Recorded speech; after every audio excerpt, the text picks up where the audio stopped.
So here we are. It's Friday again, so it's time to check out 5 things that we'll be looking for this weekend in the Premiership. The first thing is Arsenal. Really, here we are again. Will the real Arsenal please stand up? Is this a title-challenging team, or is it another team that's going to flatter to deceive? The first half against Liverpool on Monday night was pretty miserable. They gave the ball away 20 times in their own half by half time. Wenger was savaged by Gary Neville on the Monday night show. So for Arsenal, 2 really poor home performances so far and a patchy away win at Palace.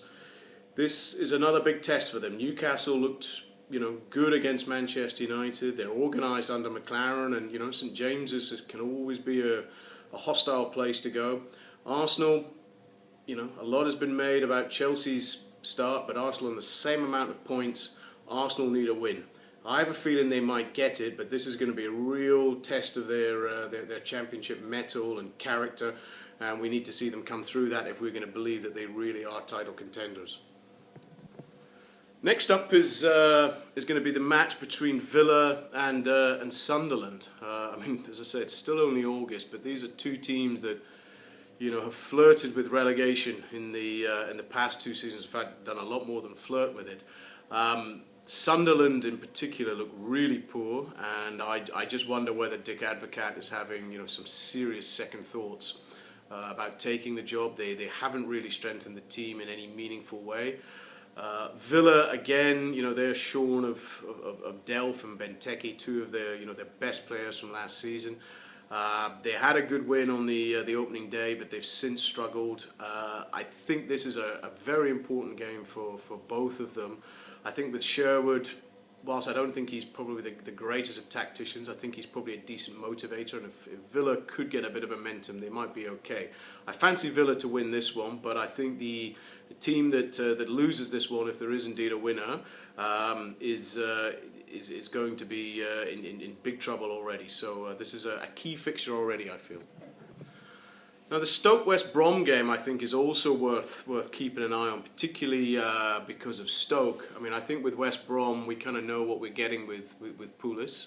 But with Stoke, Hughes is definitely trying to make them less Stoke, if you like. He's trying to bring in some really interesting footballers. He's trying to play a more attractive style of football.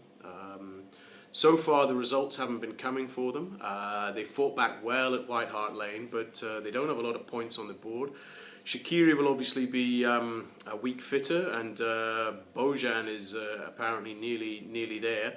I think with Stoke, what we need some evidence that they're actually going to click, and this is moving in the right direction. Otherwise this could be another team that's tried to take it to the next level and ends up going backwards. So we're really looking to see whether Stoke can get it together this weekend and can put a good performance on and get the result that they need. Spurs Everton again, is actually a game which is taken on a lot of importance early for both sides, given that Spurs have had a really poor start. They've done nothing in the transfer market in any meaningful way over the summer. And the fans must be feeling pretty down about things at the moment. Everton have been a bit up and down. They obviously had that fantastic result at Southampton, but they were poor on the opening day against Watford, and they were beaten comfortably by Manchester City, and then they shipped 3 goals in the Capital One Cup during the week. Questions obviously over John Stones. Everton seem very insistent that he won't be going to Chelsea. But, they've been leaking goals at the back now, and, you wonder whether John Stones' head is right at the moment, and whether, mentally he's maybe checking out.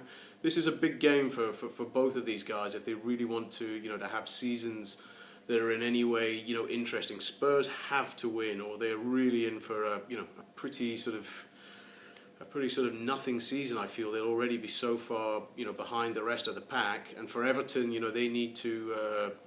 they need to show that there's some early season form, that the Southampton game wasn't just a one-off. So I actually think this is a big game for both those sides. And the last thing I'll be looking for is Manchester United. They were away in Bruges during the week. Obviously had an excellent result, but I don't think they really needed to get a second or third gear. I think probably the most energy expended was was Van Gaal's reaction when Chicharito fluffed that penalty.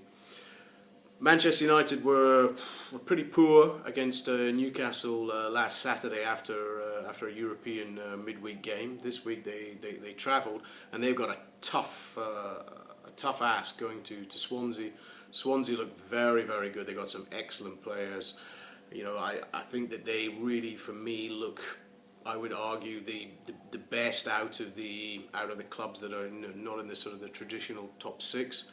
I think this is going to be a really, really entertaining game. Now, if United have title aspirations, which, you know, after the amount of money they've spent, they really need to, then backing up these European, these European fixtures with performances at the weekend is going to be paramount. Rooney got back amongst the goals.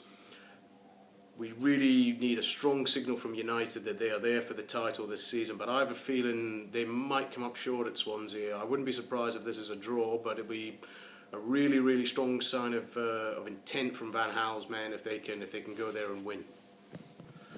So those are 5 things in particular we'll be looking out for this weekend, and we'll see how these all pan out in the ensuing fixtures.